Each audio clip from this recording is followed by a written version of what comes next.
শুভ সকাল। আশা করি সবাই ভালো আছো, সুস্থ আছো। আমরাও ভালো আছি, সুস্থ আছি। আজকে নতুন দিনে নতুন একটা ভিডিও শুরু করলাম। দেখো বাগানে কত সুন্দর একটা ফুল হয়ে আছে। তারপরে এসেছিলাম বাড়ির কাজ করার জন্য, তো বিছানাপত্রগুলো তুলে নিচ্ছি এখন। তো মাদুর টাদুর সব তুলে ঘরটা একটু ঝাঁটফাট দিয়ে দেব, কারণ দুদিন থেকে 3 দিন কোনো ঝাঁটফাটও দেওয়া হয়নি, আর ঘরগুলোও ভালো করে পোছাও হয়নি। তো যাই হোক, মাম্মাম যে কাঁথাগুলো শুয়েছিল সেগুলোকে একটু রোদে দিয়ে এসলাম। আর দেখো এখন বাইরেটাও ঝাঁটিয়ে নেব, তারপর ঘরের ভেতরটাও ঝাঁটিয়ে নেব। তো এখন মাম্মামের বাবা নিয়েছে, তো সেই জন্য আমি একটু কাজগুলো খুব তাড়াতাড়ি করে নিচ্ছি। আর এদিকে দেখো, কাল রাত্রিবেলা বাসনগুলো কয়েকটা ধুয়ে রেখেছিলাম, সেগুলো এখন সাজিয়ে গুছিয়ে রেখে দেব। তারপরে কাজ সেরে এখন চা করতে এসে গিয়েছিলাম। তো দেখো এখানে চা করে নিয়েছি। চা বলতে প্রথমে আমি সব সময়ের জন্যেই চা, জল আর চিনি ভালো করে ফুটিয়ে নিই, তারপরেই দুধ দিই। তো দেখো তৈরি হয়ে গেছে, এখন দুজনে মিলে চা খেয়ে নেব। তো আজকে নাস্তা বলতে চা আর বিস্কুটই করে নেব নাস্তা। জলখাবার আর চা বিস্কুটই করে নেব। তো দেখো চায়ের কালারটা কত সুন্দর আসছে। এইভাবে কিন্তু চা করলে ভালো কালারও আসে, আর খেতেও কিন্তু অনেক টেস্ট আসে।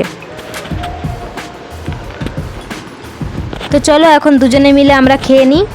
তো খাওয়া দাওয়া শেষ করে নিয়ে তারপরে বাসনপত্রগুলো ধুয়ে নিচ্ছি। ওদিকে মাম্মাম ঘুমিয়ে পড়েছে, আর মাম্মামের বাবাও কাজে চলে গেছে।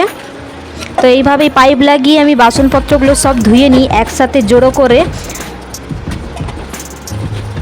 তো তোমাদের দিকে তো ওই দিন বলেইছিলাম একসাথে অনেক বাসনপত্র হলেই ধুই। তারপরে গ্যাসটাও কিন্তু আমি পরিষ্কার করে নিয়েছি, আর ড্রামেও জল ভরে নিয়েছিলাম। তো এইদিকে মাম্মাম ঘুমোচ্ছে বলে আমি সেই সুযোগে ঘরটাও পুছে নেব, তাড়াহুড়ো করেই পুছে নিচ্ছি এখন। কারণ 2 থেকে 3 দিন কিন্তু ঘর আর পোছাও হয়নি, কিছু না। এত নোংরা হয়েছিল, সাদা ফার্সি তো দেখতে একদম খারাপ লাগছিল। তো সেদিকে সব সেরে নিয়েছি।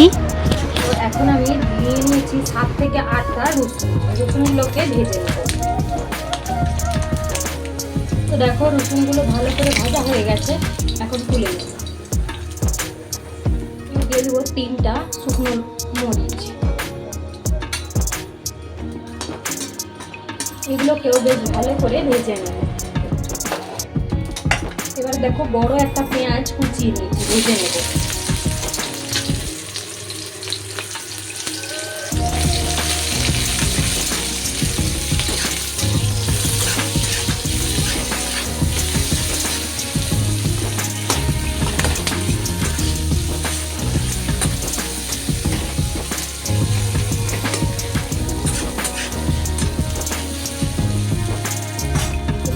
একটু নুন দিয়ে দেবো, আর দিয়ে দেবো একটু তেল। তো তোমরা চাইলে সরষের তেলেও করতে পারো এটা।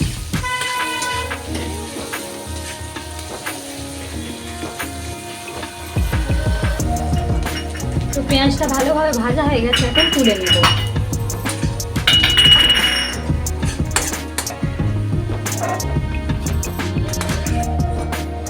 তো পেঁয়াজটা এদিকে ঠান্ডা হতে থাক, সেই সময় আমি এখানে দেখো ছোট ছোট সাইজের কুমড়া কেটে নিয়েছি। এখানে কিন্তু কুমড়ার যে চপাটা, ছালটা, সেটা কিন্তু রেখে দিয়েছি। তোমরা চাইলে এটা উঠিয়ে দিতে পারো, আমি রেখেছি।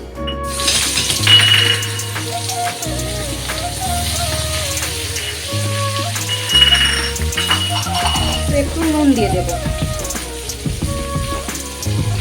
আর দেবো লঙ্কা গুঁড়ো, আর দেবো হলুদ গুঁড়ো। ভালো করে নেড়ে চেড়ে ভেজে নেব।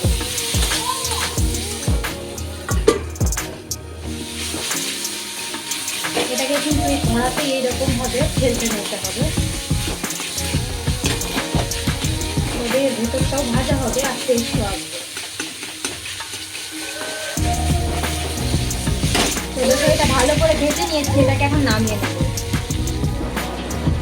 দেখো পেঁয়াজ, রসুন আর একটা শুকনো লঙ্কা দিয়ে দেখো পেস্ট করে নিয়েছি। আমাদের কাছে যদি শিলনোড়া থাকে তাহলে শিলনোড়াতেই পেস্ট করে নিও, এতে কিন্তু টেস্ট ভালো আসবে। আমার কাছে শিলনোড়া এখন নাই, তাই জন্য আমি মিক্সারেই বেটে নিয়েছি। আর এদিকে দেখো দেখো কুমড়াটা কিন্তু আমি এখানে একদম মাখো মাখো করে নিয়েছি, আর দুটো শুকনো লঙ্কা রেখেছি এখনও। তো এই পেঁয়াজ বাটাটা এখন আমি এখানে রেখে নেব। তোমাদের এখানে যতটা ঝাল প্রয়োজন ততটাই কিন্তু দেবে। তো এখানে আমি 3টা লঙ্কা দিয়েছি, আমার কিন্তু 3টা লঙ্কা এখন মনে হচ্ছে প্রয়োজন হবে না। তো চলো এখন লঙ্কাগুলো সাইডে রেখে দিই, দরকার হলে দেবো আবার। তো কুমড়োগুলোর সাথে ভালো করে মাখিয়ে নেবো। কুমড়োটা একটু প্রথমে মাখিয়ে নিই ভালো করে।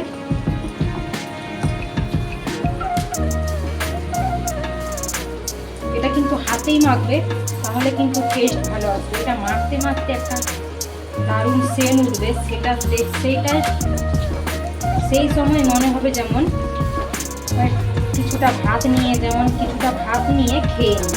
তো যাই হোক, এখন ভালো করে মেখে নিই। চলো তোমরা এইভাবে একবার কুমড়ার ভর্তা বানিয়ে দেখতে পারো, খেতে কিন্তু দারুণ লাগবে। আমি বলছি ভাতের সাথে কিন্তু দারুণ লাগবে, কিন্তু গরম গরম ভাতের সাথে খেতে কিন্তু অপূর্ব লাগে। এইভাবে একবার কুমড়ার ভর্তা বানিয়ে তোমরা দেখো, অনেক রকমেরই হয়তো তোমরা বানিয়ে খেয়েছো, এইভাবে একবার বানিয়ে। তো চলো দেখো আমার মাখানো হয়ে গেছে, এখন আমি এই পেঁয়াজ বাটাটাও মাখিয়ে নেব।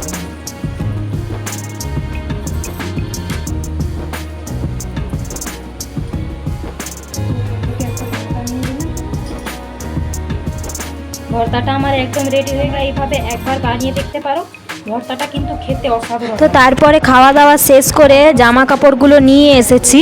জামা কাপড়গুলো স্নান করার সময় সব কেচে ধুয়ে রেখেছিলাম। দেখো কত জামা কাপড়, 2 দিনের জামা কাপড় এখানে সকলের। তো ওই দিন বলেছিলাম না জামা কাপড় ধুবো, জামা কাপড় আর ধোয়া হয়নি, আজকে সব ধুয়ে পরিষ্কার করে নিয়েছি। তো চলো এখন ভালোভাবে মিলে নিই, কারণ রোদটা তো খুব তাড়াতাড়ি চলে যাবে। এবার এখন প্রায় 3টার মতো বাজে। দেখো সব জামা কাপড় মিলে নিয়েছি, দেখছো তো কত জামা কাপড় হয়েছে।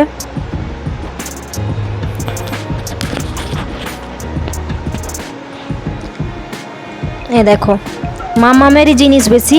তো যাই হোক, ভিডিও খুব একটা বেশি করা হয়নি, মামামের শরীরটা খারাপ বলে খুব একটা ভিডিও করতে পারছি না ওকে নিয়ে। তো যতটুকু করতে পারছি তোমাদের সাথে শেয়ার করছি। তো চলো দেখো একটা জিনিস দেখাই তোমাদের দিকে। তো দেখো নিচে বাচ্চাগুলো রোদে এত পরিমাণে ঘুরছে, মানে রোদের তাপ প্রচণ্ড, আমরা এইখানে দাঁড়িয়ে আছি, দাঁড়াতে পারছি না, ওরা কিভাবে ঘুরছে কে জানি। তো তারপরে বিকেল 5:30টার দিক করে আমরা গিয়েছিলাম বাজারে, আমি আর আমার মাম্মাম। তো দেখো যাচ্ছি, মাম্মামকে টুপি পরেছি, ও কোনো দিন টুপি পরতে চায়নি, আজকে কী জন্যে কী মন হয়েছে জানি না, টুপি খুলছে না। তো যাই হোক ভালোই হলো। তো এদিকে দেখো সবজি নিতে চলে এসেছি। তো তোমাদের দিকে আজকে একটু সবজির বাজারটা ঘুরিয়ে দেখাবো। তো যতটা পেরেছি ভিডিও করেছি, তো তোমরা একটু ভালো কষ্ট করে দেখে নিও ভিডিওটা। তো কষ্ট করে একটু দেখে নিও। তো এখানে সব রকমেরই সবজি পাওয়া যায়, শুধুমাত্র মানে দেশে ঘরে যা সবজি পাওয়া যায় না, লাউ শাক, কুমড়া শাক, এইসব শাক কিন্তু পাওয়া যায়নি, বাকি সব শাকই পাওয়া যায়। তো দেখো তোমরা, তোমাদেরও একটু ভালো লাগবে দেখলে।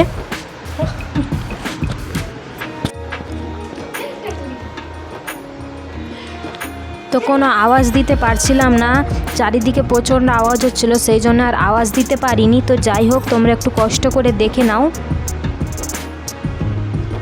তো আরও কোনো একদিন ভালোভাবে ভিডিও করে দেখাবো তোমাদেরকে। মাম্মামকে নিয়ে সঙ্গে এইভাবে ভিডিও করা যাচ্ছিল না, খুব কষ্ট হচ্ছিল।